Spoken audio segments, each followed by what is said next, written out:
성부와 성자와 성령의 이름으로 아멘. 주님의 기도 같이 바치게요.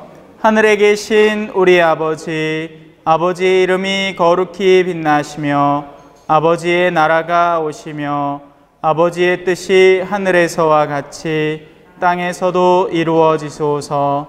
오늘 저희에게 일용할 양식을 주시고 저희에게 잘못한 일을 저희가 용서하오니 저희 죄를 용서하시고 저희를 유혹에 빠지지 않게 하시고 악에서 구하소서.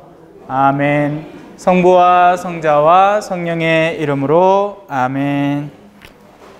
자, 육획 교리서 페이지 136쪽입니다. 136쪽. 136쪽. 지금 사도신경을 쭉 배워나가면서 거의 막바지에 이르렀습니다. 모든 성인의 통공에 대해서는 지난번에 간단하지는 않았지만 비유를 들어서 설명을 해드렸습니다. 쓰레기를 버리는 사람이 있고 그걸 치우는 사람이 있다는 거. 성인들이라는 것은, 그러니까 우리가 통상적으로 하는 일이라는 건 쓰레기를 안 버리려고 노력을 하더라도 피치 못하게 쓰레기를 버릴 수밖에 없는 것이 인간의 삶이겠죠. 그러니까 우리가 누군가에게 해코지를 하고 싶은 의도가 전혀 없더라도, 하지만 어쩔 수 없이 살다 보면 내가 가진 어떤 모난 모습 때문에 누군가는 상처를 받고 해코지를 당하게 된다는 이야기고, 그런데 그런 가운데 그렇게 내면에 생겨난 상처 있잖아요. 그죠?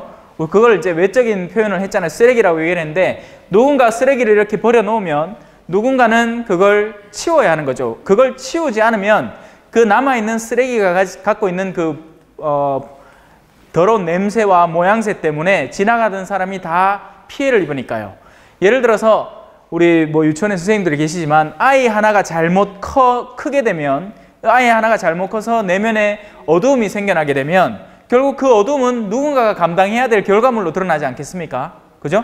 만약에 그가 어른이 되어갖고 장성해갖고 결혼을 해야 되는데 그 어릴 때 겪은 하나의 어떤 일 때문에 그게 상처가 계속 남아서 예를 들어 이런 거야.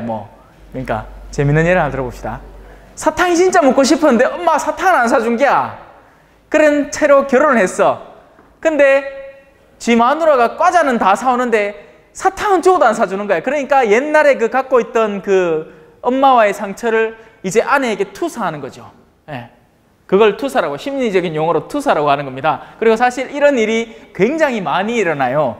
우리가 누군가에 대해서 갖는 부정적인 감정의 원인을 잘 따져보면 실제 그 대상이 아니라 그야말로 종로에서 뺨 맞고 와서 이제 한강에서 화풀이 하는 식이 되는 경우가 적지 않습니다. 직장 안에서 얻어온 내적인 불안정감을 가정 안에서 쏟아내는 아빠, 그죠? 아니면 동료 사이에서 느껴온 그런, 예를 들어서 친구가 자식 자랑을 막 시게 했는 거야.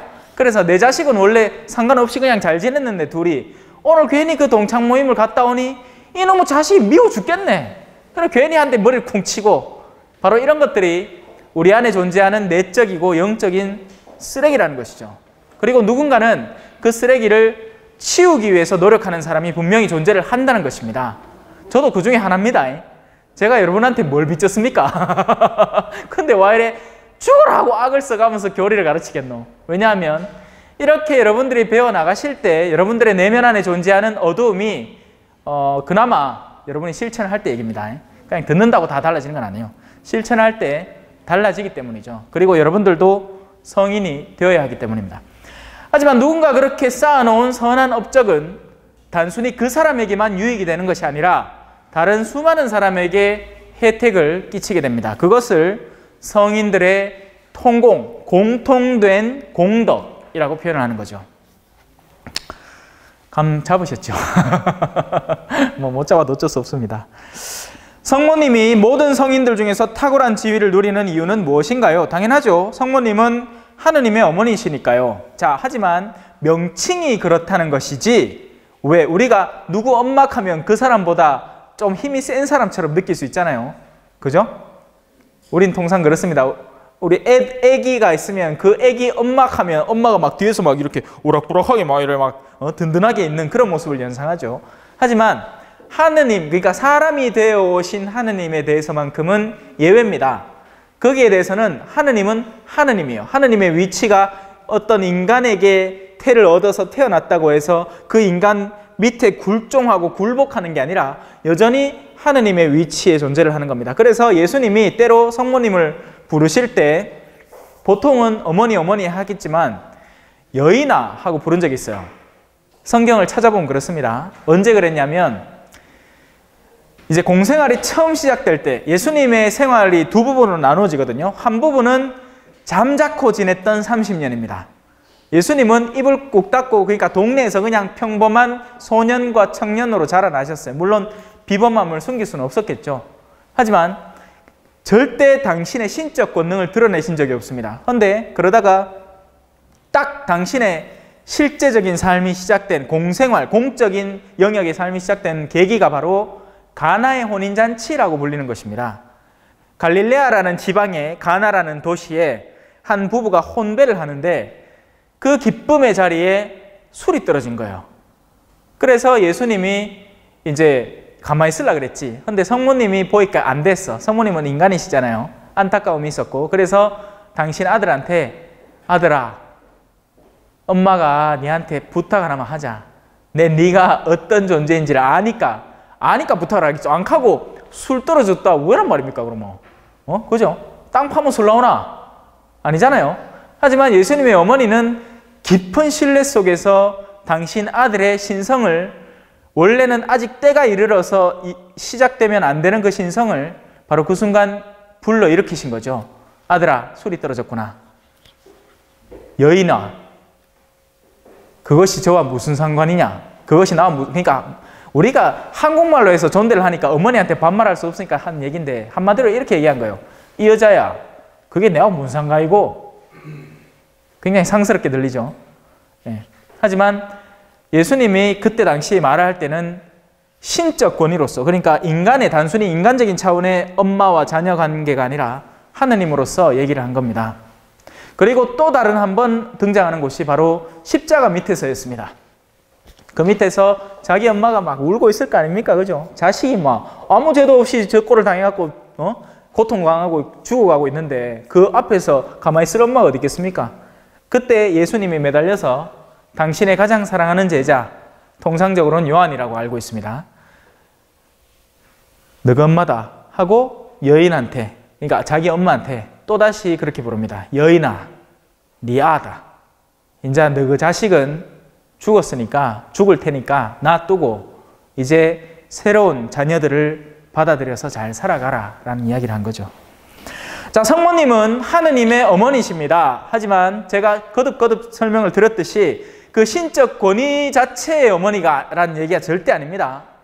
남미 사람들, 제가 볼리비아에 있었던 그 남미 분들은 이제 그런 착각을 많이 하셨어요. 무슨 말이냐면 예수님 엄마 아이가 그러면 내 빠이겠네, 그런 생각을 많이 했어요. 그리고 그런 그들의 신심은 그들이 살아오던 그러니까 땅의 신에 대한 문화와도 결부된 겁니다. 파차마마라고 표현을 해요. 우리로 치면 삼신할매? 삼신할매하고 차원이 다르지. 왜 가이아 들어봤죠? 가이아. 예? 그리스 로마 신화에. 못 들어봤나? 자, 하여튼 성모님은 하느님의 어머니이십니다. 성모님은 지상에서 어느 누구도 따라올 수 없을 만큼 긴밀하게 예수님과 연결되어 있고 그 긴밀한 관계는 하늘나라에서도 계속되고 있습니다. 성모님은 하늘의 여왕이시며 당신의 모성으로 우리 곁에 매우 가까이 계십니다. 그래서 우리는 성모님이 모든 성인들 가운데 탁월한 지위를 누리고 있다고 믿는 거죠.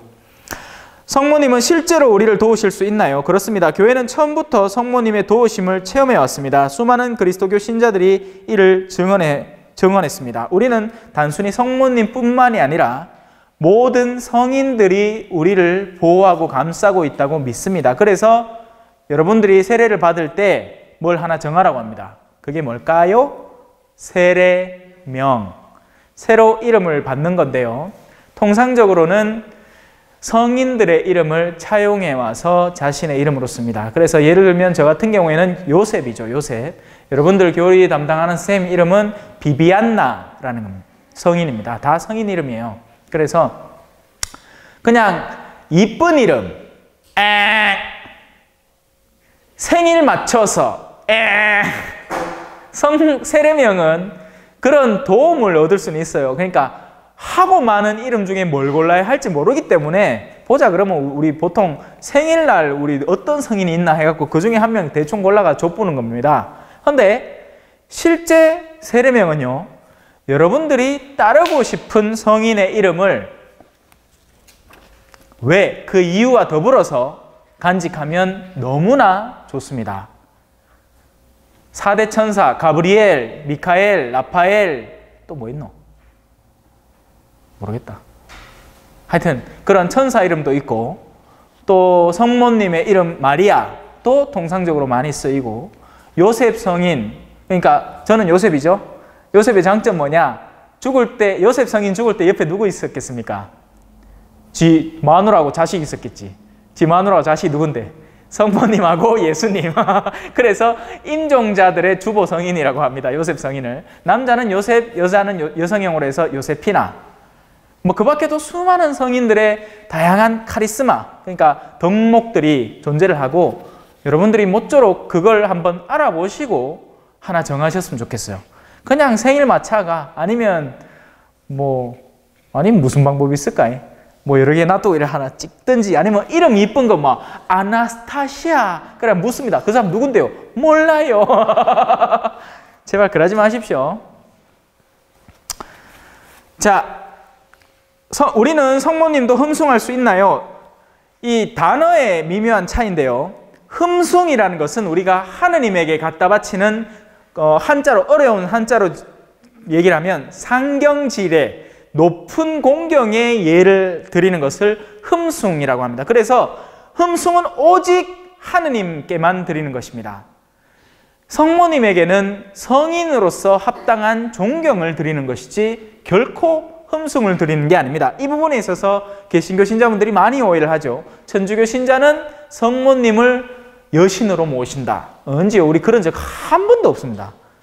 다만 예수님의 엄마고 예수님과 긴밀한 관계를 갖고 계신 분이고, 우리 교회의 어머니로 예수님이 십자가상에서 야가 너가 어머니다. 근데 그 제자 이름이 통상적으로는 요한이라고 알려져 있지만 실제로는 요한 이름이 절대로 나오지 않아요. 어떻게 적혀있냐면 예수님께서 사랑하시는 제자라고 표현이 됩니다. 그럼 예수님이 누구를 사랑하실까요? 요한만 사랑하실까요? 아니죠. 우리 모두를 사랑하시는 것이죠. 그래서 성모님을 교회의 어머니로 주신 거예요. 왜? 우리 그렇잖아요. 뭐 부탁할 거 있을 때 교장쌤한테 갑니까? 아니면 내가 잘 아는 여선생님한테 가는 게 더 마음이 편합니까? 사장님한테 바로 갈까요? 아니면 사모님한테 주스병 들고 찾아갈까요? 후자가 훨 낫죠. 예, 그거하고 비슷한 개념이라고 생각하셔도 됩니다.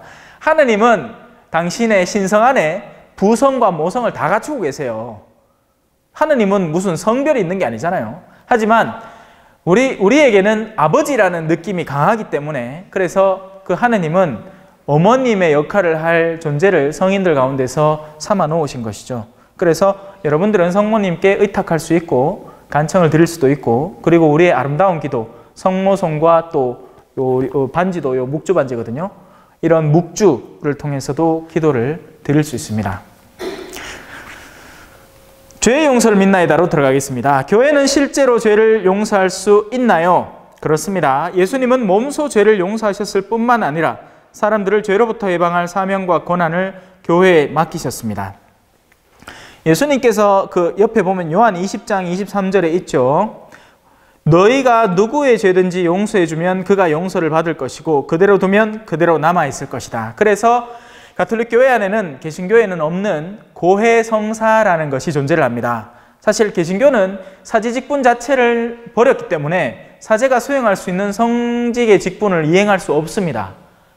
전부 다 평신도들인 거예요. 자기들끼리 평신도들끼리 그 가운데 성경을 읽는 직분을 나누어 받는 목사 직분이 있고, 그리고 그 밖에 다른 여러 직분들을 나누어 하겠죠. 은사에 따라서. 노래를 좋아하면 찬양하는 직분을, 그죠? 뭐 아니면 봉사를 좋아하면 봉사하는 직분을, 선교를 좋아하면 선교하는 직분을. 그런데 가톨릭 교회 안에는 사도로부터 이어 내려오는 그 사도적인 권한이 있고, 그 권한을 나누어 받은 사제들이 있어서 성사를 거행을 합니다. 그리고 그 성사는 바로 그러니까 이 죄 용서에 관한 성사는 고해소 안에서 이루어지는 겁니다. 자, 고해 보는 방법 간단하게 설명드릴게요. 나중에 이제 신자 되면 알아야 되니까 들어가요. 들어가면 컴컴할 깁니다. 그 앞에 장괴틀이라고 우리 제일 앞에 있는 거 있죠. 무릎 꿇는 나무 널빤지가 있어요. 그거에 무릎을 꿇고 먼저 성호를 그으세요. 성부와 성자와 성령의 이름으로 아멘. 그리고 그 고해성사 보는 내용 안에는 뭐 잠깐 통의 기도를 바칠 수도 있고 안 바칠 수도 있는데 통상적으로는 안 바쳐도 됩니다. 그거 바친다고 괜히 시간을 끌 필요가 없어요. 그냥 바로 이렇게 얘기합니다. 여러분들은 첫 고해니까 신부님 처음으로 고해하는 겁니다. 그냥 첫 고해입니다. 이렇게 하셔도 되고, 그리고 그 다음부터 고해를 하실 때는 지난번 고해가 언제 있었는지에 대해서 간단하게 말씀을 해주시면 좋습니다. 왜냐하면 사제가 이런 여러 가지 사람들에 대한 그런 이 죄의 고백을 들으면서 분별을 해야 되잖아요. 그런데 이 캐러멜이 금방 묻은 캐러멜인지 아니면 오랫동안 간직되어 온 캐러멜인지가 다릅니다. 맞죠? 이게 오랫동안 깨끗 찌든 때가 묻어 있으면 여러 가지를 같이 고려해서 그걸 떼내야 되겠죠. 금방 묻은 캐러멜이면 얼른 떼내고 휴지에 이렇게 물 묻혀가지고 팍 문 떼면 금방 사라질 거예요. 하지만 오랫동안 지속되어 온 어떤 것이라면 그에 대한 합당한 조치를 해야 되기 때문에, 그래서 지난번 고해 본지 뒤로 뭐 얼마 됐습니다. 뭐 몇 년이 될 수도 있고 몇 개월이 될 수도 있고 몇 주가 될 수도 있고 또 짧을 때는 며칠이 될 수도 있습니다. 하지만 며칠인 경우는 거의 없어요. 그때는 소위 말하는 세심증이라는 표현을 합니다. 그러니까 마음이 쫄아든 거야. 죄가 너무 갑자기 두려워지기 시작하면서 이 모든 걸 빨리빨리 씻어내고 싶은 마음이 막 들면서 세심증이라는 것에 걸립니다. 그러면 고해 보고 나서 돌아섰다가 3시간 뒤에 또 보러 갑니다. 그걸 누가 했느냐? 제가 한번 해봤습니다. 신학교에 처음 들어가서 신부님을 만나고 총고해를 하고, 그리고 나서는 또 뭐가 떠올라서 이거 안 했다 이런 것들, 아니면 나가자마자 또 친구 만나갖고 말을 한마디 해야 되는데 뭘 잘못해갖고 마음이 또 아파. 이제 그러니 신부님이 이제 우리 학사님, 그러니까 신학생들 학사님이라고 통상적으로 부르거든요. 우리 학사님 좀 이따가 오셔야 되겠습니다 라고 말씀을 해주세요. 네.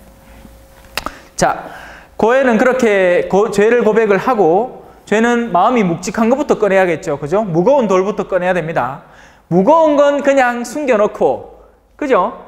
부끄러우니까 아이고 우리 신부님 내 목소리 얇긴데 하고 나서는 그거를 돌려 포장을 해갖고 얘기하는 경우도 있습니다. 그러니까 내가 남편한테 욕을 했어. 그래 잘못을 했잖아요. 그런데 신부님, 자 한번 들어보십시오. 바야흐로 2017년 10월 26일이었습니다. 제가 아내와 산책을 나갔는데 강아지가 지나가는 걸 보고 내가 강아지를 귀엽다 했더니 아내가 그 순간부터 나에게 갑자기 막 난리를 피우면서 그래서 아내한테 한마디 했습니다. 이거 누구 죄 고백한 거죠? 아내 죄를 고백한 거예요. 자기 죄를 고백한 게 아니라. 그렇습니다. 그래서 자기가 하느님 앞에 잘못하고 그릇되이 행한 것을 솔직하게 이렇게 큰 덩어리로 이렇게 받친답니다. 또 왜 막 남녀 간에 문제 있었던 거 막 세세하게 막 터치까지 얘기하면 신부님 흥분대가 안 된다. 농담입니다. 그런 분은 잘 없어요. 애써 죄를 숨기려는 분들이 많죠. 여러분, 고해서는요 하나의 어떤 수술실이라고 보시면 돼요. 그 수술실에서는 어떤 일이 일어나야 할까요? 환부를 잘 봐야 됩니다. 맞죠? 그래서 영혼이 아플 때는 영혼의 환부를 잘 보는 게 맞습니다. 근데 그 환부 대신에 엉뚱한 걸 드러내고 있으면 안 되죠. 내가 진짜 아프고 내가 진짜 괴로운 것, 내 양심이 무너져 있는 그 부분을 그대로 드러내야지, 그걸 애써 그 의사가 그걸 만져봐야 될 거 아닙니까? 환부를 헤집어 보고 그 안에 진짜 상처가 어디 있는지, 감염 정도가 어딘지를 잘 보고, 그래야 합당한 치료제를 바르고 어떤 조치를 취하죠. 그게 고해성사입니다. 아시겠죠? 예, 그리고 나서 마치고, 그러니까 죄를 다 고해하셨으면 다 고해했다는 사인을 주셔야 돼요. 안 가면 신부님 계속 기다립니다. 그 사인은 뭐냐? 이 밖에 더 이상 알아내지 못하는 죄가 혹시나 있더라도 용서해 주십시오 라는 얘기예요. 그게 형식화된 말은 있어. 이 밖에 알아내지 못한 죄에서 고백하오니 사하여 주십시오 라는 형식적인 말인데, 그거 아니고 간단하게, 왜 우리 인사할 때 Hi Jane, how do you do? I'm fine, thank you 이렇게 인사하는 사람 미국에 하나도 없습니다. 그냥 헬로 하고 말지. 그죠? 마찬가지로 여러분들도 고해 소환해서 고해 다 하셨으면 이상입니다 하면 됩니다. 그럼 신부님이 알아들어요. 예. 굳이 그 형식대로 그 맞춰갖고 다 하려고 애쓰고 노력하면 좋죠. 그걸 다 외워갈 수 있으면. 근데 그게 익숙하게 해지겠습니까? 그죠? 안 해지겠죠. 그리고 고해를 그렇게 자주 보는 것이 아니기 때문에 안 익숙해집니다. 계속. 자, 그리고 나서는 신부님의 말에 귀를 기울여야 돼요. 그러니까 자기 고백했다고 해서 문 열고 훅 나가지 말고 그런 경우 있습니다. 고해 다 자기가 고해 다 했다고 훅 열고 나왔고 저 잠깐만요 하고 불러서야 됩니다. 그러고 나서 기다려야 돼요. 왜? 신부님이 간단한 훈화를, 그러니까 영적 지도를 해주실 수도 있고, 아니면 그게 없으면 적어도 사제경이라는 걸 줍니다. 바로 그 부분이 고해성사의 핵심적인 요소예요. 그러니까 고해자가 자신의 죄를 고백하고 사제는 그의 하느님으로부터 입은 사제적인 권한으로 그의 죄를 용서한다는 사죄를 해주는 기도문입니다. 나는 성부와 성자와 성령의 이름으로 당신의 죄를 용서합니다. 그렇게 짧게 할 수도 있고, 인자하신 하나님 아버지 성자의 죽음과 부활로 세상을 구원하시고 블라블라블라 하고 나는 성부와 성자와 성령의 이름으로 당신의 죄를 고백합니다 라고 긴 양식을 쓸 수도 있습니다. 그걸 듣고 나면 이제 그거 듣기 전에 신부님이 보석이라는 걸 줄 거예요. 보석. 예, 보석이 아니고 보석, 보속. 대신 속죄하라. 그러니까 내가 저질러 놓은 쓰레기를 이거 당장 이거를 치우기는 곤란할 수도 있으니 다른 것들을 어떤 기도문이라든지 선행이라든지 그런 것들을 해서 그걸 메꾸라는 거죠. 물론 진짜 보석을 제대로 하려면 갚을 길이 없습니다. 사실 내가 저질러 놓은 그 수많은 그릇됨들에 대해서 어떻게 다 갚겠습니까? 그러니 고해는 공짜입니다. 공짜. 예수님이 거저 용서해 주시는 거예요. 그리고 저는 개인적으로 사제로서 보석을 굉장히 쉽게 줍니다. 왜냐하면 보석 잘못 줬다가 그것 때문에 고해하러 다시 들어오는 케이스도 많이 봤거든요. 그래서 저는 거의 주님의 기도 한 번이라든지 뭐 그렇게 쉽게 끝냅니다. 예. 자, 그리고 나면 마친 기도 성부와 성자와 성령의 이름으로 아멘 하고 나오시면 돼요. 그게 고해성사라는 일련의 과정입니다. 자, 교회는 실제로 죄를 용서할 수 있습니다.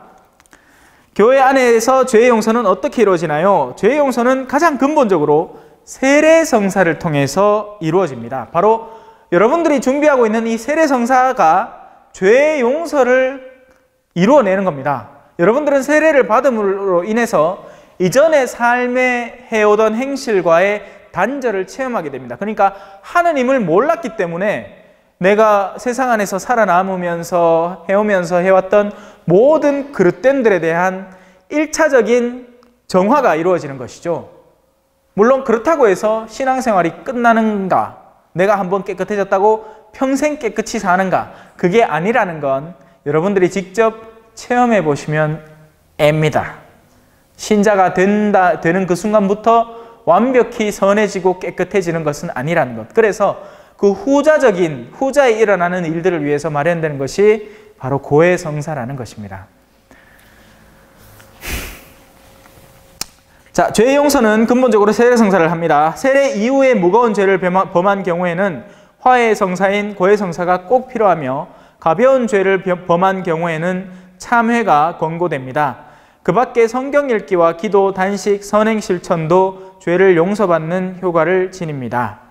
여러 가지 죄를 용서하는, 그러니까 죄에 대한 내가 기울어진 악한 성향에 대한 가감하는 행위를 하면 내가 바로 서겠죠. 그런데 왜 나무들이 그렇잖아요. 잠깐 휘어지면 다시 세우면 됩니다. 그죠? 그런데 이게 휘어진 게 심해가지고 이번에 무슨 태풍, 미국의 카트리나 이런 태풍 와갖고 나무 전체가 훅 뿌리까지 빠져요. 그러면 그 나무는 어떻게 돼야 되죠? 조경업자 불러서 다시 심어야 됩니다. 그죠? 바로 그런 개념이 고해성사라는 것이고, 미사 안에도 참회 예절이 있습니다. 그리고 사제가 사제경을 주는 데가 있어요. 미사 안에서. 바로 그때는 앞부분 내 탓이요, 내 탓이요, 내 큰 탓이요입니다 하는 거 들어보셨죠? 그죠? 주일 미사 때 오면 그런 거 해요. 바로 그때가 우리가 우리의 일상적인 소홀함들 있잖아요. 그죠? 내가 누군가 자식 아한테 부드럽게 해야 되는데 와! 그냥 내 성질을 한번 내는 그런 일들. 그죠? 그런 걸 바로 그 순간에 다시 뉘우치고 용서받는 겁니다. 하지만 어떤 종류의 죄는 좀 중한 죄들이 있어서 고해소를 통해서 용서를 청하시고 사제의 그런 사제경을 통해서 내가 용서받았다는 느낌을 확실히 쥐고 있어야 돼요. 여러분, 고해성사는요, 사제를 위해 존재하는 게 아니라 여러분들이 유익하라고 존재하는 겁니다. 개신교 신자분들은 참여 어떻게 하죠? 하고 그 다음날 또 똑같은 짓을 반복하잖아요. 왜? 용서받았다는 어떤 확신이 존재할 수가 없잖아. 그냥 자기가 기도를 열심히 할 수는 있어. 하지만 그거에 대한 어떤 인격적인 만남 안에서의 죄의 용서에 대한 체험이 없기 때문에 더 쉽게 잘못을 다시 반복해서 저지른 겁니다. 그런데 가톨릭 고해성사는 달라요. 간단하게 이해하면 이거야. 죄를 고백했잖아요. 그 다음에 들어가려고 하면 쪽팔립니다. 그 쪽팔리는 걸 알면 그 다음부터 그 죄를 저지를 상황에서 한번 생각을 하게 돼요. 쪽팔리거든. 안 가고 우리가 불 다 꺼놓고 자 지금부터 오세요 큐 쉽고 편하고 좋잖아요. 하나님 들어주셨네. 콜 됐다. 이제 나가면 근데 또 똑같은 일을 반복해서 저지르게 되죠. 고해성사는 인간을 위해 베풀어진 신적 권능의 향연입니다. 여러분들이 누리셔야 하는 거예요. 자, 육신의 부활을 믿나이다. 부활을 믿는 이유는 무엇인가요? 그리스도는 죽은 이들 가운데서 부활하시고 영원히 사시며 그 영원한 생명에 우리도 참여시키셨기 때문에 우리는 육신의 부활을 믿습니다. 자, 근데 이 육신이 아닙니다. 이 육신이 깨꼬닥하면 이 육신은 썩어 없어지기 시작합니다. 그건 여러분들이 쥐가 죽은 모습을 보거나 왜 도로에 요새 로드킬 많이 당하더라. 얼마나 많이 깔려 죽는지 그런 거 보면 막 다 먼지가 되어 날아가 그냥 환기를 한번 끌려고 그렇습니다. 우리의 육신은 그렇게 먼지가 되어 사라질 거예요. 하지만 우리는 새로운 부활을 얻게 됩니다. 새로운 육신을 얻게 되고 부활한 육신을 얻게 됩니다. 그래서 예수님이 부활하셨을 때 제자들이 그 옆에서 같이 그분과 어떤 동네로 같이 가면서도 예수님인지를 알아보지를 못한 거예요. 다른 모습이셨으니까. 인간은 영혼만 존재하는 존재가 결코 아닙니다. 그건 천사들이에요.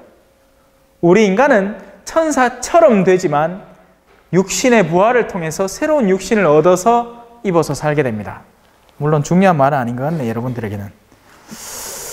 자, 성경에서 육신의 부활을 믿는 이유는 무엇인가요? 성경에서 육신이라는 단어는 인간이 약하고 죽을 운명을 지닌 존재라는 것을 드러냅니다. 그렇다고 하느님이 인간의 육신을 열등한 것으로 여기시는 것은 아닙니다. 하느님은 인간을 구원하시기 위해 몸소 예수 그리스도 안에서 육신을 취하셨습니다. 하느님은 인간의 정신뿐만 아니라 영혼과 육신을 포함해 인간 전체를 구원하십니다. 이것이 우리의 신앙입니다. 그래서 영적인 것만 다루려고 노력하는 가르침을 조심하세요. 무슨 말이냐면 바로 신천지의 가르침이 그런 성향이 굉장히 높습니다. 막 복음을 해설해 준다 하면서 막 묵시록 막 얘기해 준다 하면서 이건 영적인 의미로 이런 겁니다. 영적인 의미로 이런 겁니다 하면서 정반대의 육신에 대한 굉장한 폄하를 하는 경우가 적지 않을 거예요. 조심하세요. 아니에요. 진정한 그리스도인 가톨릭은 영육 간의 조화로움을 이루는 사람이지 영혼은 중요한 거, 육신은 썩어 문드러질 없어질 거니까 이제부터 완전은 그냥 개차반으로 그냥 먹을 것도 제대로 안 주고 막 고행하고 막 진짜 그런 믿음이 있던 시대가 있었습니다. 중세시대 때 왜 우리 다빈치 코드 다음 나온 영화 뭐죠?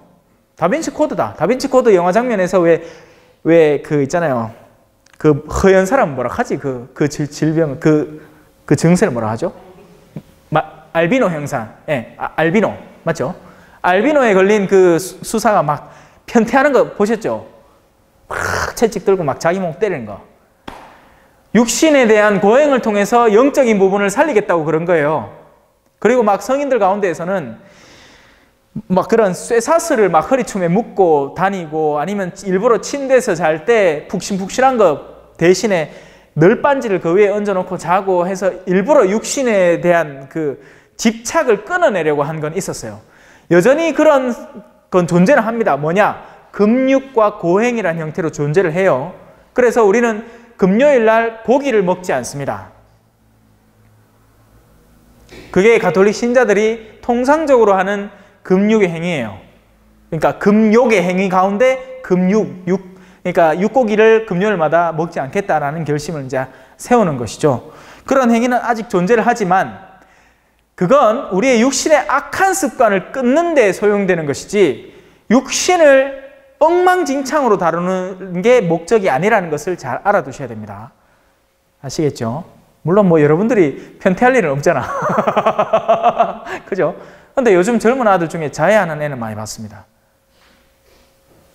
근데 자해를 왜 할까요? 걔들이 부르짖는 거예요, 여러분. 자해하는 청소년들은 무언가를 부르짖는 겁니다. 그렇게 해야만 누군가의 관심을 끌 수 있어서 그렇게 하는 거예요. 그 아이들은 사랑이 필요한 아이들이지 이상한 아이다, 비행 청소년이다 아니에요, 여러분. 제가 보자 때 범어성당에서 일할 때 근처에 수지의 집을 늘 가서 교리도 가르치고 했습니다. 다 사랑스러운 아이들입니다. 다 사랑스러워요. 누가 문제였겠습니까? 사회가 문제고 가정 환경이 문제였던 겁니다. 물론 그렇다고 해서 그 아이들이 직접적으로 저지른 그릇됨에 대해서까지 면죄부를 주지는 않겠어요. 그 아이들이 막 자기들을 선택해서 막 담배를 막 꼬나물고 막 학교에서 삥 뜯고, 이건 자기들이 잘못한 거예요. 하지만 그렇게 쉽게 다가갈 수 있는 환경이 이미 가정 안에서부터 조성되어 있는 겁니다. 엄마 아빠가 맨날 저녁마다 싸우든지, 아니면 자녀한테 지나치게 과도한 무언가를 요구해 오든지, 그런 것들이 과해지기 시작하면 하는 거예요. 살겠다는 몸부림이라고 보시면 돼요. 그러니까 여러분들 도와주십시오. 그런 사람들 만나면 이상하다 생각지 말고. 자, 우리가 죽을 때 어떤 일이 벌어지나요? 영혼과 육신은 죽음을 통해서 분리가 됩니다. 육신은 부패하지만 영혼은 하느님께 나아가고 마지막 날에 부활한 육신과 다시 결합될 것을 기다리게 됩니다. 그냥 이렇게만 읽고 넘어가겠습니다. 왜? 제가 안 죽어봐서 모르겠습니다. 죽어봐야 할까, 아이가. 그죠? 그 밑에도 적어놨죠. 육신의 부활이 어떻게 이루어질지는 아무도 모릅니다. 하지만 다음과 같은 비유는 우리가 육신의 부활을 받아들이는 데 도움이 될 것입니다. 튤립의 둥근 뿌리를 바라볼 때 우리는 어두운 땅 속에서 그 뿌리가 어떤 아름다운 꽃으로 자라나게 될지 알지 못합니다. 이와 마찬가지로 우리는 우리의 새로운 육신이 앞으로 어떤 모습을 띠게 될지 전혀 알 수 없습니다. 그러나 바오로 사도는 다음과 같이 확신했습니다. 비천한 것으로 묻히지만 영광스러운 것으로 되살아납니다. 네. 그래서 지금의 육신을 정성스럽게 잘 가꾸는 건 필요한 일이에요. 하지만 집착하거나 어떤 식으로? 미에 대한 집착. 그리고 이 미에 대한 집착으로 인해서 저는 이렇게 진단하고 있습니다. 한국 사회는 반쯤 미쳤습니다. 아름다움에 대한 집착 때문에 60대 노인이 엄청 야한 화장을 하고 홈쇼핑이 중독이 걸려가지고 자기 몸매에 맞는 옷을 사고 환불하고 또 사고 환불하고 또 사고 생쇼를 해대지를 않나. 옷이 늘면 늘었다고 또 는 옷 샀다가, 옷이 줄어들면 줄었다고 는 옷 그대로 입으면 될 거 아닙니까? 줄었다고 줄은 크기의 옷을 또 사고. 이건 크레이지한 일이에요, 여러분. 이건 절대 노멀이 아닙니다. 그러니 그런 데 허비하는 수많은 노력과 시간으로 인해서 우리가 실제로 신경 써야 하고 노력해야 되는 일들, 어떤 거? 나 자신의 내적 수양 1단계, 그리고 이웃과의 관계 2단계 그런 게 전혀 없어지게 됩니다. 예를 들어 볼까요? 나 자신을 수양하는데 노력을 쏟아온 사람은 어떻게 변할까요? 저마다에 다가오는 시간들을 기쁘게 맞이할 겁니다. 아, 지금은 내가 활짝 피어날 때구나. 그렇게 해서 이제 막 생리가 시작이 되고 내 몸매가 막 가슴도 커지고 그때를 누리는 거예요. 하지만 그때가 지나고 나면 사람은 지는 겁니다. 익는 거죠. 열매가 익어야죠. 내적 열매가 성장하는 시간이 다가오는 겁니다. 그런데 그때까지도 계속 이 20대의 그 화사함을 쥐려는 사람의 마음은 계속 불안해지는 겁니다. 왜? 이제 주름이 하나씩 늘잖아. 하루 자고 났더니 어머야 이거 뭐고? 그래 하락하더라. 눈가에 주름 없애려면 이렇게 찝으래. 성형외과 의사 쌤이 텔레비에 나왔겠습니다. 나는 안 없애려고. 왜요? 나이가 40이 되면 자기 얼굴에 책임을 져야 된답니다. 무슨 말이냐? 거기에 합당한 주름이 생겨난다는 거죠. 늘 웃기를 좋아하고 표정이 밝은 사람은 그럼 주름이 생겨날 거예요. 하지만 그와 반대로 고생을 많이 하면 저맨키로 이렇게 생기겠지. 볼리비아 가서 사람들이 현실을 보면서 물론 이건 전부터 있었습니다. 이건 그 전부터 있었고 노무현 주름, 그죠? 이건 어쩔 수 없다. 자, 그래서 저는 제 얼굴 그 자체가 뭐 늘 농담처럼 제가 못생겼다 하죠. 맞아요. 저는 잘생긴 건 아닌 건 제가 알아요. 제가 원빈의 얼굴이나 장동건의 얼굴을 옆에 내놓으면 그야말로 오징어겠지. 하지만 제 얼굴의 안에서 피어나는 미소와 그런 밝음, 그것 자체가 달라지는 건 아니에요. 그리고 여러분, 어떤 얼굴이 좋습니까? 이쁜데 요래 이뻐. 저 남자는 와 나한테 다가오노? 요딴 식으로 쳐다보는 이쁨이야.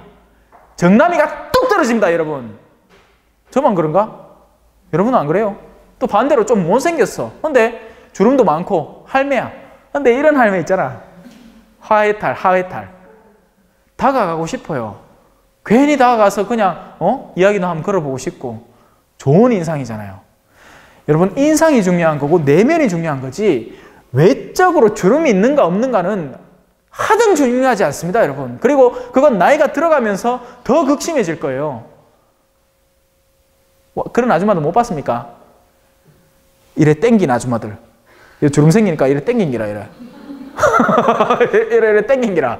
그러고 이거 뭐 맞아갖고 보톡스 넣고 그러고 코에 뭐 넣잖아요. 여러분, 성형외과 수술이 시작된 지가 얼마 안 됐습니다. 아직 부작용에 대한 제대로 된 보고가 제대로 이루어진 적이 없어요. 몸에 들어가는 그 어떤 것이든지 이물질로 인식합니다. 그래서 초반에 성형수술을 하고 나서는 항생제를 어마어마하게 투약을 해야 돼요. 안정될 때까지. 물론 요 째는 거야 괜찮겠지. 쌍수. 그건 그냥 째가 지살 붙이는 거니까 뭐 그건 짜겠노만은. 근데 뭐 집어넣는 거 있잖아요. 가슴이든지 이어든지. 나중에 그거 후두두 흘려내릴걸.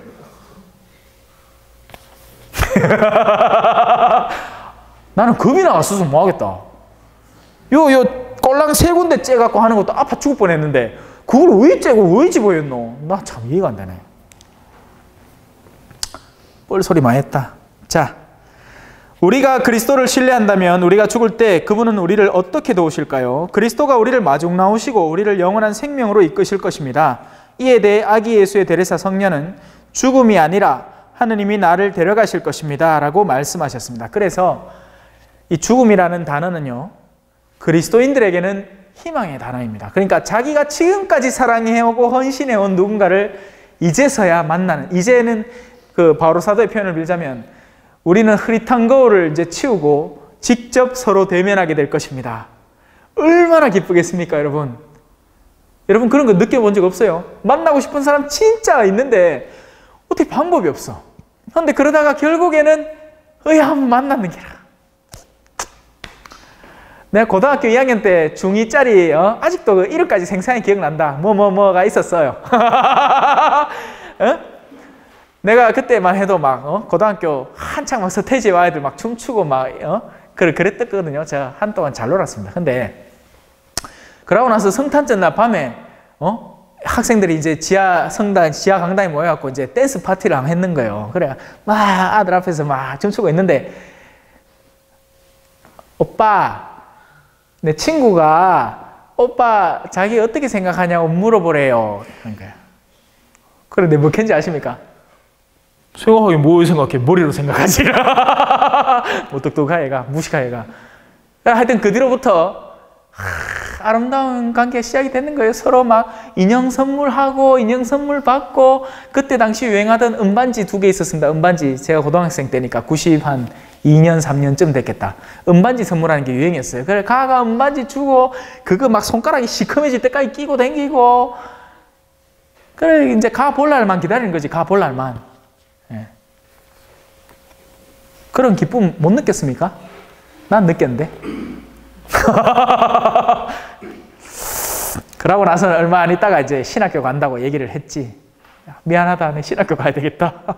고1 때. 예. 자, 그건 그렇고. 그래서 우리의 죽음은 진짜 사랑하는 대상과의 만남이 될 겁니다. 평생을 기다려온 어떤 대상. 참된 진리이시고 진짜 선한 분이시고 정말 사랑 그 자체이신 분. 하지만 그 반대편에 선 사람들은 죽음이 두려움이겠죠. 왜? 지금까지 지녀오던 것에 대한 상실이 될 테니까요. 요즘 뉴스에 왜 존엄사 얘기 나오죠. 존엄사. 여러분 안락사와 존엄사는 다른 차원이에요. 안락사는 아직 살만한 누군데, 그러니까 아무런 의학적 조치가 없더라도 충분히 살 수 있는 누군데 그 사람을 일부러 죽여주는 것을 안락사라고 하는 겁니다. 그래서 안락사는 살인입니다. 안락사는 하면 안 돼요. 하지만 존엄사라는 것은 불필요한 연명 치료를 중단하는 것. 그래서 사람은 누구나 자연사 하잖아요. 그죠? 그죠? 병에 걸리면 그러니까 치료제를 투여받더라도 그거에 작용을 안 할 때는 자연스럽게 죽는 겁니다. 근데 요즘은 의학 기술이 너무나 발달을 해서요. 여러분들이 죽고 싶어도 죽을 수가 없는 경우가 많이 있습니다. 제가 중환자실에서 일해봤거든요. 가톨릭대학병원하고 포항성묘병원에서 신학생 때 오더리 있잖아요. 오더리로 일해봤습니다. 거기에 누워있는 사람들 가운데 이런 사람이 있어요. 여러분 우리는 피부에 탄력이 있어요. 물론 저도 요새는 탄력이 점점 없어져갖고 오늘도 아까 거울 보면서 이거 왜 이렇게 푹 들어갔노 싶었는데 그래도 아직 탄력이 살아있어요. 우리 피부의 탄력은 어떠냐면 누르면 다시 피부가 솟아납니다. 왜냐하면 모세혈관이 생생히 살아있고 피가 돌기 때문이죠. 그런데 계속 누워있는 사람 있잖아요. 몸이 젤리처럼 변해요. 그 젤리도 말랑말랑한 거 말고 우리 크레이 있잖아요. 크레이, 찰흙. 그것처럼 꾹 누르면 그대로 지문이 찍혀서 그대로 살이 그대로 들어가 있습니다. 근데 왜 그렇게 되느냐? 살려놓은 거예요. 어떻게? 이거 있잖아.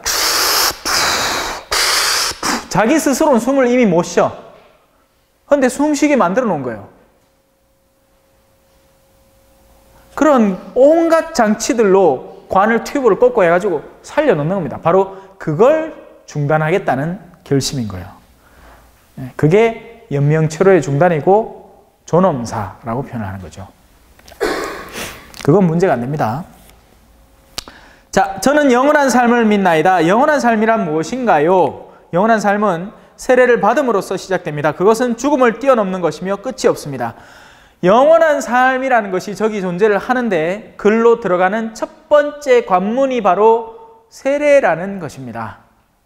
근데 세례를 받는다라는 것이 단순히 여러분들이 지금에 나오는 수업을 채워가지고 어떻게든지 그 세례 당일날 와서 물을 받는다고 세례를 받는 게 아니라 여러분들의 내면 안에 진짜 영원한 생명에 대한 갈망과 그 생명을 보장해 주시는 분 하느님과 그것을 우리에게 전해 주신 분 예수 그리스도와 그리고 우리 안에 들어오실 분 성령에 대한 믿음이 존재를 해야 돼요.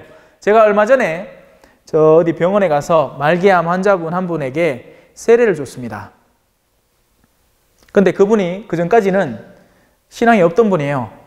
하지만 말기암이고 임종에 그러니까 죽음의 위험이 있을 때는 모든 것이 가능합니다. 죽음의 위험이 있을 때는 세례, 견진 다 줄 수 있어요. 사제가. 고해 뭐든지 다. 죽을 위험이 있는 사람에게는 세례 바로 주면 됩니다. 혹시나 여러분들도요. 가다가 사고 나잖아.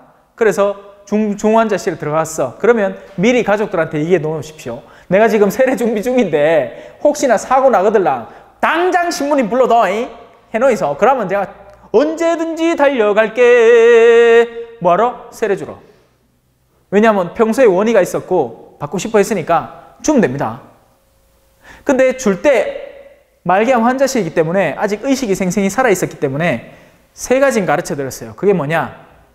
성부, 성자, 성령에 대한 신앙 고백이었습니다. 이 세상을 만드신 분이 계십니다. 믿으시죠? 네. 그리고 그분이 세상에 보낸 아들이 하나 있는데 그분 이름이 예수 그리스도라는 분이세요. 그분이 때문에 우리가 사랑을 알게 되고 배우게 됐어요. 믿으시겠습니까? 네. 그리고 그분들로부터 우리에게 성령이라는 분이 와서 우리 안을 이렇게 선함으로 가득 채워주십니다. 그것도 받아들이십니까? 네. 콜.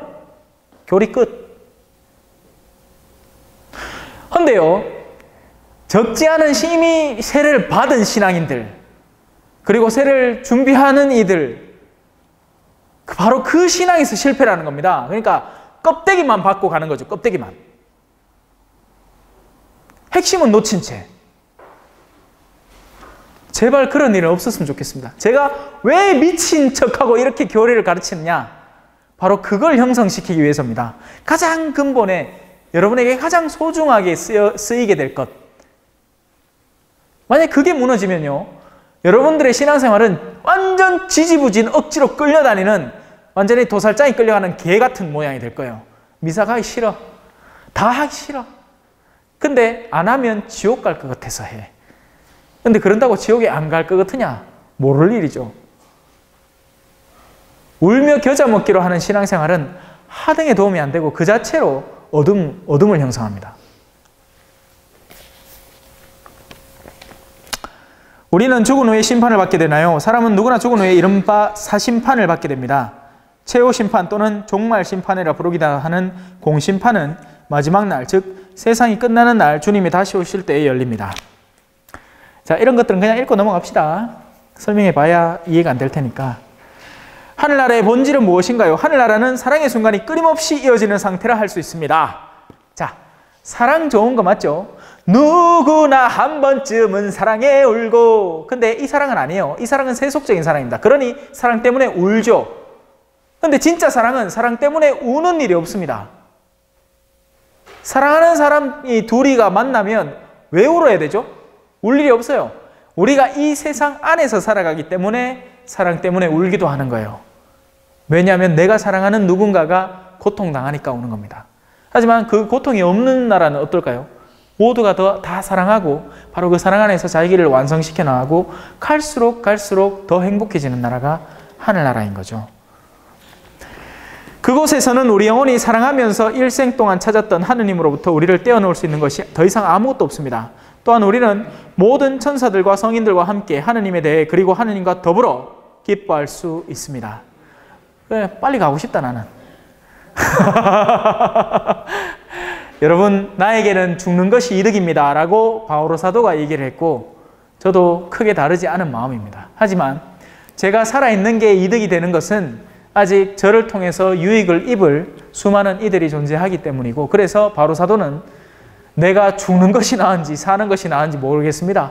하지만 언젠간 죽게 되겠지. 그러니 일단 살아있는 동안 최선을 다해 사는 거죠. 자, 개신교에는 없는 연옥이라는 대한 가르침입니다. 자, 연옥이란 무엇인가요? 연옥은 종종 어떤 장소로 오인되기도 하지만 그보다는 오히려 어떤 상태를 의미합니다. 하느님의 은총 속에, 다시 말해 하느님이나 주위 사람들과 평화로운 관계 속에서 죽음을 맞이한 사람이라도 하느님의 얼굴을 뵙기 위해서는 먼저 정화의 시간이 필요한데 그것이 바로 연옥입니다. 이 연옥은 성경 어디를 찾아봐도 근거를 찾을 수가 없습니다. 이 연옥은 신앙적인 전통 안에서 나온 것이에요. 수많은 성인들의 실제 연옥 체험담, 살아있는 동안 다녀오신 분들의 증언. 최근에 왜 여러분 이런 성화 길거리 가면서 혹시나 보셨는지 모르겠습니다. 예수님이 가슴팍에서 빛이 두 줄기가 쫙 빨간빛, 흰빛이 나오고 한 손은 강복을 주려는 듯이 다른 한 손은 가슴팍에 얹고 이렇게 우리에게 다가오시려는 듯한 모습을 보이는 성화가 있습니다. 그 성화를 그려야 한다고 엄청나게 얘기를 하신 분이 파우스티나 성녀입니다. 가톨릭에서는 성녀로 벌써 추대를 했습니다. 끝났어요. 가톨릭의 성인 심사 기준은 어마어마합니다. 그러니까 사람이 일단 죽고 나서 적어도 몇 년이 흘러야 되고, 그리고 나서 그에게 살아있는 동안에 그 증언들을 다 수집을 합니다. 이 사람 저 사람 만나서 이 사람이 어떤 성덕을 보였는지, 그리고 그 가운데에서 어떤 기적의 일, 그러니까 인간적인 설명으로는 도저히 해낼 수 없는 어떤 기적의 이 요인들이 한 몇 가지가 존재를 해야 돼요. 그걸 교황청의 성인 성녀 심사관들이 와서 심사를 계속 한 뒤에 최종적인 결과 보고물을 교황청에 올리면 교황청에서 선포하는 것이 성인 선포식인 겁니다. 그렇게 마더 데레사도 그렇게 됐고, 바로 이 파우스티나 성녀도 그렇게 됐는데, 바로 그 성녀가 증언하는 내용 가운데 그런 내용들이 있는 겁니다. 여러분, 지옥은 절대 가시면 안 돼요. 그렇죠? 우리에게 신앙생활을 하는 두 가지 방법이 있긴 합니다. 하나는 하느님을 너무나 사랑하고 하느님께 다가가고 싶어서 신앙생활을 하는 사람 하나, 그리고 두 번째는 지옥이 무서워서라도 하느님께로 의탁하는 사람 하나. 적어도 그렇게라도 돼야 됩니다. 근데 그 실체를 모르잖아요. 그러니 감이 없지 뭐. 자, 우리는 연옥 상태에 있는 영혼들을 도울 수 있나요? 그렇습니다. 제가 아까 성인들의 통공 이야기를 했고, 쓰레기 치웠는데 누군가가 청소를 하면 그 청소한 공덕을 나누어 받는다고 했죠.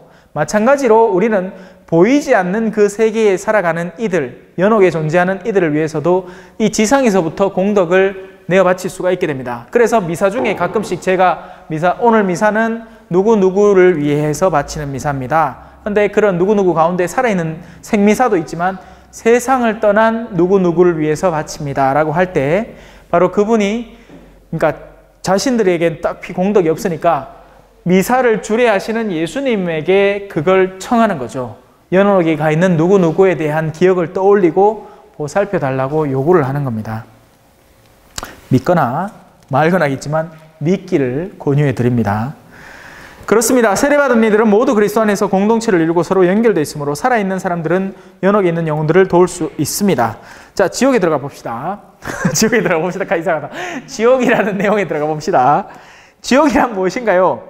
지옥은 하느님과 영원히 분리된, 사랑이 전혀 없는 상태를 말합니다.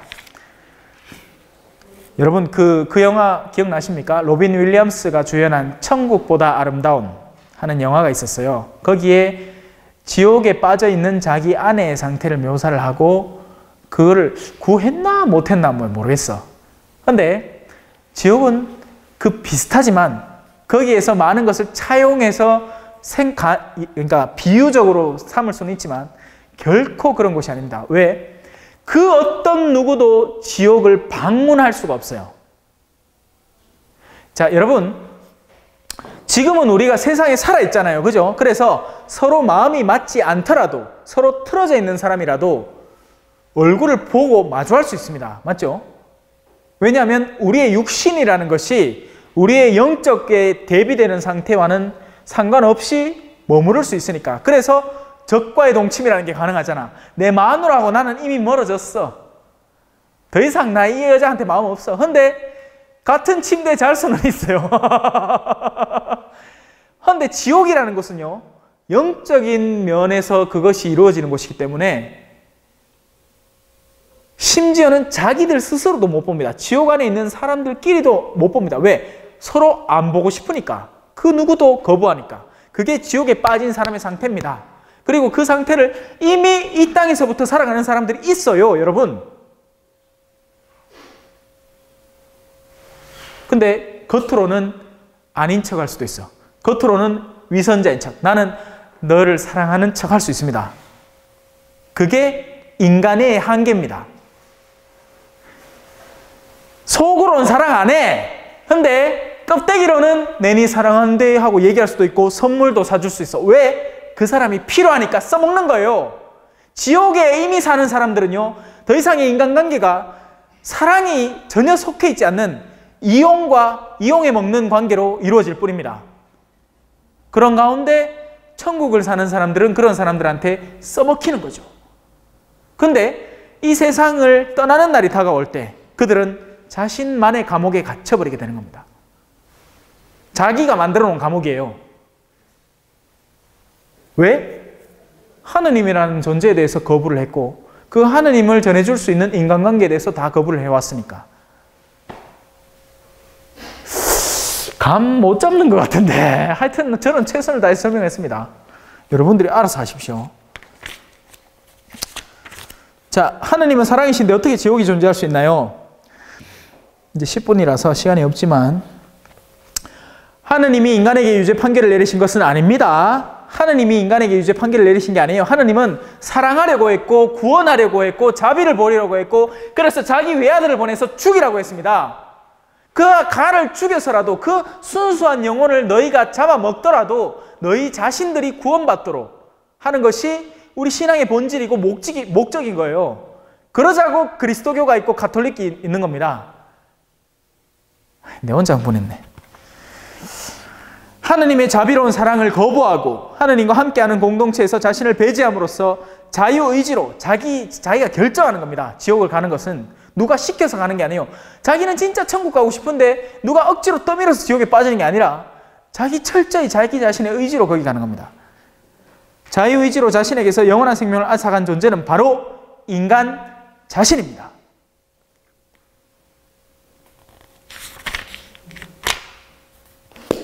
질문 있으면 하십시오. 제가 아는 선에서 대답해 드리겠습니다. 지금은 영혼에 대한 차원을 다루는 이야기이기 때문에 비유적으로 상징적으로밖에 설명할 수 없겠지만 여러분들이 혹시 궁금한 점이 있다면 제가 아는 선에서 대답해 드리겠습니다.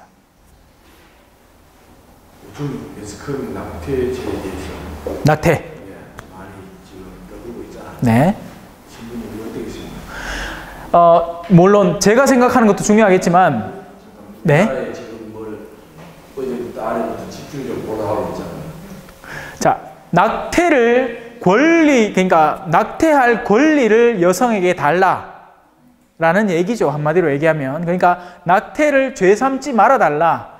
낙태라는 것이 죄라는 것으로 이제 형법상으로 돼 있으니까 그것을 없애달라. 그래서 현행 지금 낙태 시행은 그러니까 국가법적으로 물론 교회적으로는 일단은 모든 낙태는 허용하면 안 됩니다. 왜냐하면 수정란이 생기는 순간부터 인간으로 간주하기 때문이죠. 하지만 세상 사람들에게는 이제 그렇지 않은 여력이 자기들끼리 막 조성해 놓은 거예요. 그런데 그 가운데서도 허용되는 부분이 있고, 그러니까 예를 들어서 성폭행을 당했다거나 뭐 그런 경우에는 낙태가 허용이 되지만 모자보건법 이런 걸로 인해서, 하지만 자기들끼리 사랑해서 알을 만들었는데 그 알을 어느 정도 기간이 지나고 이미 인간의 모든 것이 형성되어 있는데 그걸 죽이는 행위를 낙태죄로 형법으로 살인물로 준하지는 않겠지만 그에 상하는 굉장한 강한 법으로 막아놓은 거예요. 그런데 여성들 요즘 이제 페미니즘이라고 표현하죠. 인권이 상승되면서부터 왜 우리한테 그렇게 결정할 수 있는 권한을 안 주나라는 것인데, 과연 그것이 자신의 권한인지 아니면 그 안에 생겨나고 있는 작은 생명에 대한 짓밟음인지 생각을 해봐야 되는 겁니다. 그런데 그걸 왜 우리는 다수결의 원칙이 적용, 그래 제가 교회는 민주적이 아니라고 얘기했잖아요. 교회는 민주적이 되면 안 됩니다. 왜? 하고 싶은 거 다 하고 살 거니까. 사람들이 자기들의 의견을 다 맞춰서 2분의 1만 넘으면 다수결의 원칙으로 통과되고 그게 가능해질 테니까요. 그래서 당연히 안 되는 일이죠. 낙태는 그 어떤 낙태든지, 심지어는 예를 들어서 심지어는요, 성폭행을 당했다 할지라도 그 아이는 죄가 없으니까 그 아이를 낳아서 입양을 보내든지, 왜냐하면 지금 우리 나이가 많이 들어서 결혼하니까 아이를 못 갖는 부부가 수도 없습니다. 그런데 그걸 그러면 또 어떻게 해결을 하려고 하느냐? 그걸 해서 하는 게 수정관 아기라고 표현하는 거예요. 그게 무슨 말이냐면 여성의 난자에 충격을 가해가지고 약물로 일부러 자극을 줘서 난자를 여러 개를 뽑아낸 다음에 그걸 남성의 정자와 배양을 시켜가지고 수정란을 여러 개를 만드는 겁니다. 그러니까 인간을 여러 명을 만들어 놓은 거지. 그리고 나서는 착상을 시켜보는 거예요. 그 중에서 제일 잘난 놈. 나머지는 자기들끼리 실험하는데 쓰든지 뭐 폐기를 하든지 냉동 보관을 하든지 하여튼 완전 무시를 하고 그 중에 하나만 성공시키는 거예요. 그러니 시험관 아기도 우리는 금지합니다. 생명에 위배되는 모든 것들은 우리 인간이 결정할 게 아니라 저분이 결정할 거니까 그 모든 것에 대해서는 노를 얘기하는 거예요. 하지만 우리 지금의 낙태에 관한 것이나 뭐 이런 인공수정에 관한 것이나 사람들은 무턱대고 하는 거죠. 그리고 지금 그걸 용인하려고 하잖아요. 그 준비를 하고 있는 거죠. 사회하고 종교하고 갈등이 커지지 않나 이런 생각입니다. 그렇죠. 그건 이제 그 우리의 믿음에 근거한 내용이니까 사람들로서는 받아들이기 힘든 게 사실일 겁니다. 그러니 우리는 우리로서 또 우리의 의견을 표력을 하고 신앙인으로서 그렇게 해야죠. 근데 우리 게을러요. 그리고 신자 중에서도 교황님께서 하시는 말씀에 같이 동조하지 않는 신자가 너무나 많습니다. 그러니까 그 사람은 신자가 아니죠. 그럼 자기의 편함에 의해서 종교를 취득하고 있는 것 뿐이지 믿는 사람이 아닙니다.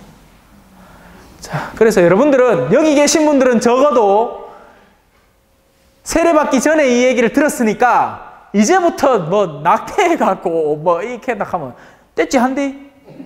각오하고 하이소. 아니, 각오하고 하지 마이소, 제발. 각오하고 하이소가 아니고. 각오 절대 하지 마이소. 그리고 이 뭐 여러 개가 연계된 거죠. 우리 한국 사회의 현실이 연계된 겁니다. 결혼도 일찍 원래 해야 하라고 예수님이 그 일찍부터 태를 열어주시는 건데, 원래 우리 다 그때 나이에 결혼하고 했잖아요. 근데 전부 다 살 길이 팍팍하니까, 그죠? 나이 30에, 35에 이제 배우자 찾아가 결혼한다 하는데, 그때 이제 아를 낳으려고 하이 아가 나오나 어디? 안 나오지, 그죠? 옛날 같으면 벌써 아를 뭐 고등학교 보낼 나이인데 인자 아 딱 하나 둘 놓고. 마치기도 마치겠습니다. 성부와 성자와 성령의 이름으로 영광송 같이 바칠게요. 영광이 성부와 성자와 성령께 처음과 같이 이제와 항상 영원히 아멘. 성부와 성자와 성령의 이름으로 아멘.